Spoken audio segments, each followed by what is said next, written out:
فريق التحكيم ريال مدريد اكبر فريق تحكيم بالتاريخ. هيدي الكذبه اللي قالوها ومشوا فيها. شوفوا قدامكم اخر مباراه، مش خطا ولا اثنين طلعوا قدامكم. طلعت هيدي اللقطه اللي سجلها مبابي هدف خطا من الفار ومحتسبها.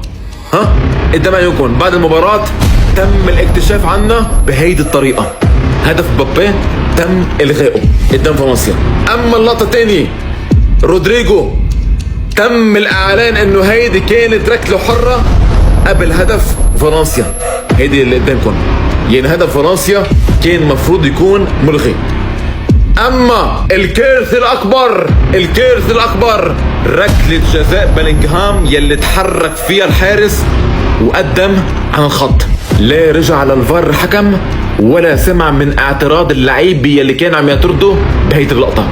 شنو هالصدمة هاي ما ادري والله. بخشمه جابوا الهدف الفوز رغم الطرد ورغم الظلم ورغم كل شيء صار بهالمباراة. وبالاخر بيجيك برشلونة بقول لك فريق تحكيم. اي فريق تحكيم؟